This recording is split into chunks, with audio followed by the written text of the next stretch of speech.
I got all of these books for $18.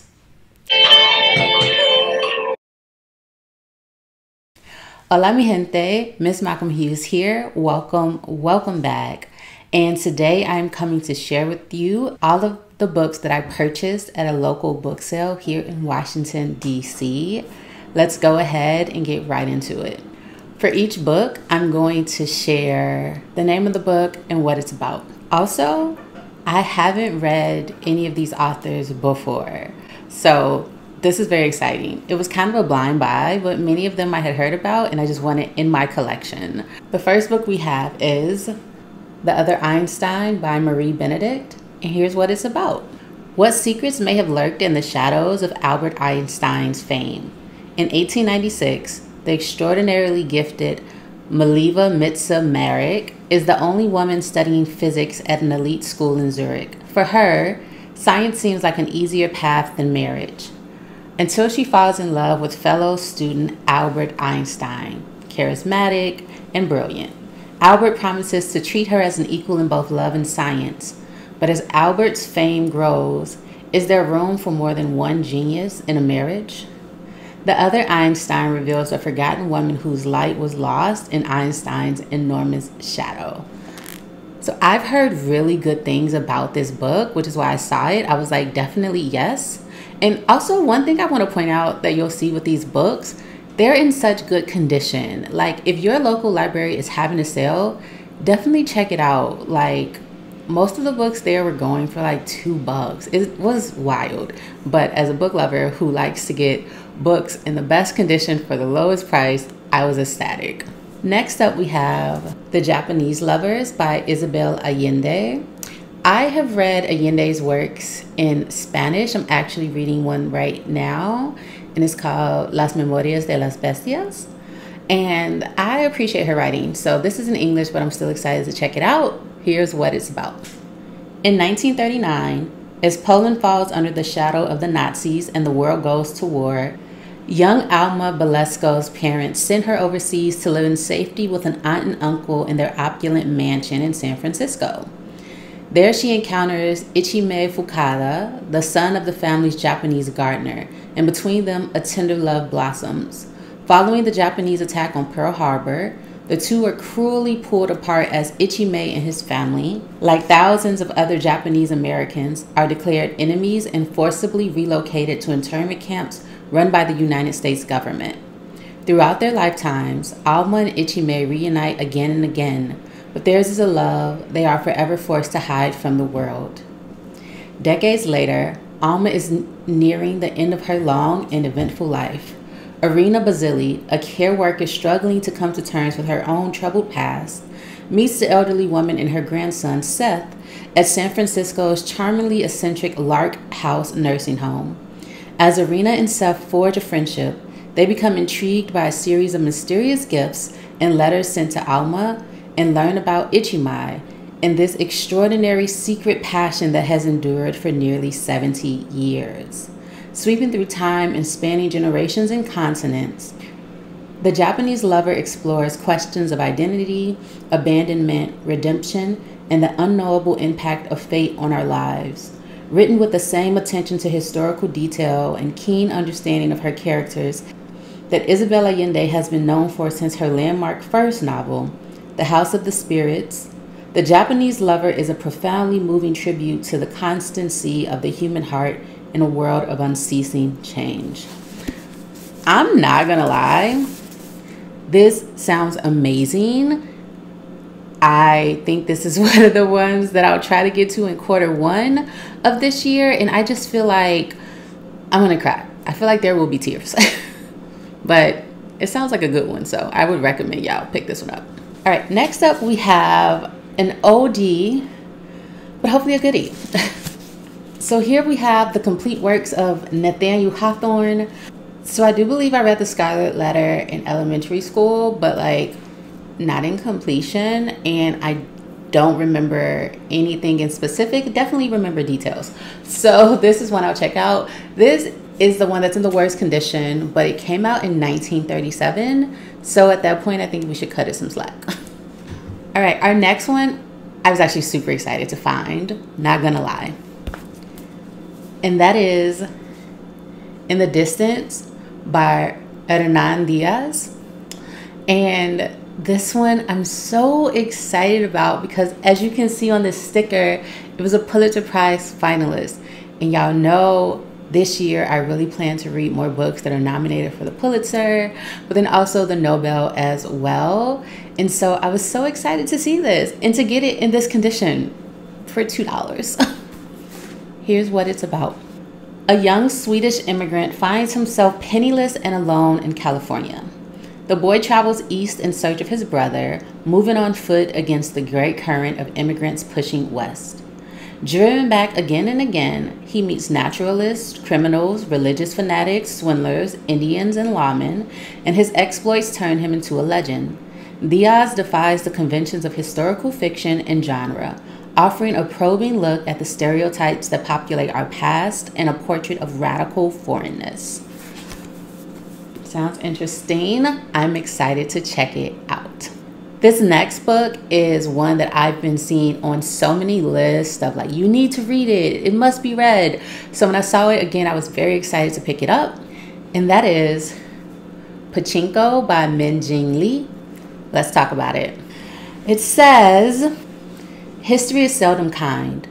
In Min-Jing Lee's best-selling magisterial epic, 4 generations of a poor, proud immigrant family fight to control their destinies, exiled from a homeland they never knew.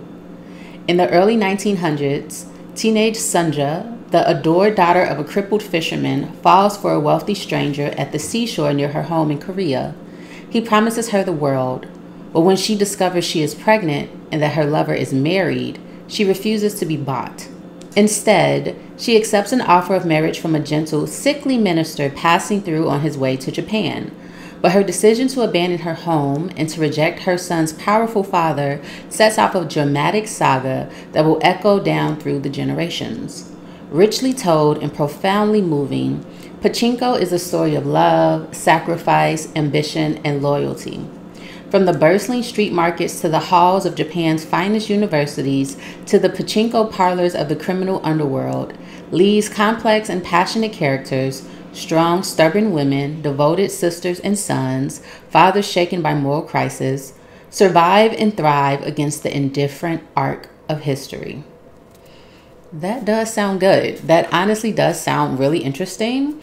And some of you may know I used to live in South Korea, so you know, for nostalgia, sometimes I like to read text from there because good memories. All right, so before I continue with the novels that I purchased, I want to throw in a workbook that I got.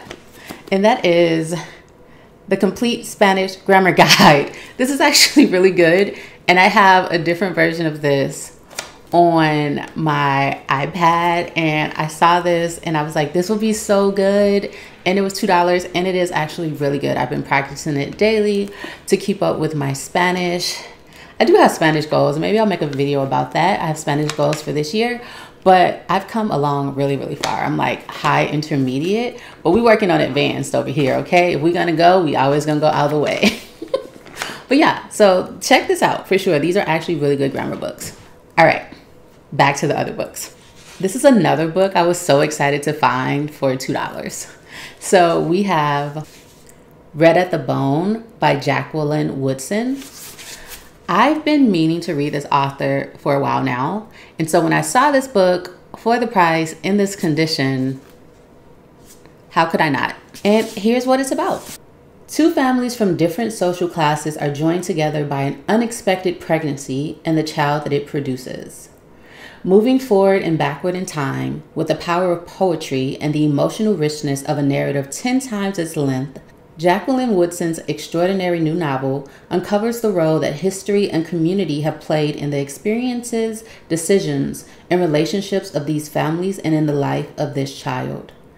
As the book opens in 2001, it is the evening of 16-year-old Melody's coming-of-age ceremony in her grandparents' Brooklyn brownstone. Watched lovingly by her relatives and friends, making her entrance to the soundtrack of Prince, she wears a special custom-made dress. But the event is not without poignancy. 16 years earlier, That very dress was measured and sewn for a different wearer, Melody's mother, for her own ceremony, a celebration that ultimately never took place. Unfurling the history of Melody's parents and grandparents to show how they all arrived at this moment, Woodson considers not just their ambitions and successes, but also the cost, the tolls they paid for striving to overcome expectations and escape the pull of history. As it explores the sexual desire and identity, ambition, gentrification, education, class and status, and the all-altering facts of parenthood, Red at the Bone strikingly looks at the ways in which young people must so often make long-lasting decisions about their lives, even before they have begun to figure out who they are and what they want to be. I like the way that came together at the end. Definitely sounds like something I plan on checking out. So I obviously have it, so I'm going to read it, but this sounds like one I'll get to sooner rather than later. All right, next up, we have a play that I actually went to go see in New York. It was actually really good, so I wanted to check this out and read it because it's a different experience, and that is The Piano Lesson by August Wilson. If you don't know who August Wilson is, get into it and learn about him and read some of his plays. And go see one if it's still on Broadway. Or if a local theater near you puts one on. But here's what this play is about. In his second Pulitzer Prize winner, August Wilson fashions a haunting and dramatic work. At the heart of the play stands the ornately carved upright piano that has been gathering dust in the parlor of Bernice Charles's Pittsburgh home. When Boy Willie, her exuberant brother, burst into her life with his dream of buying the same Mississippi land that their family had worked as slaves, he plans to sell their antique piano for the cash he needs to stake his future. Bernice refuses to sell, though, clinging to the piano as a reminder of the history that is their family legacy. Definitely one worth checking out. All right, last but not least, we have Born a Crime by Trevor Noah. This was one I kind of picked up on a whim. I had heard about it.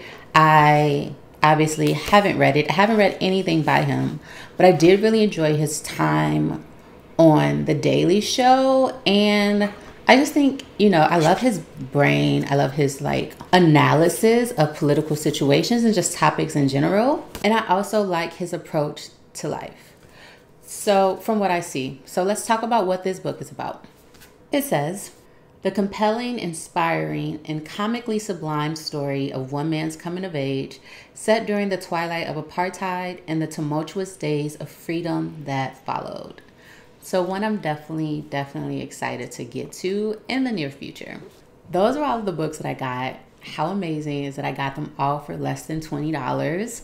I think that's so cool. So again, this is me advocating for and informing you all to see if your local library is having a book sale. It's definitely worth going to and checking out.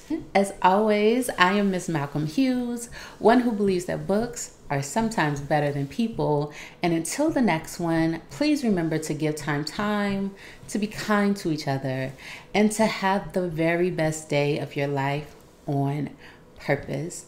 Peace. Odabo. Adios. Ciao.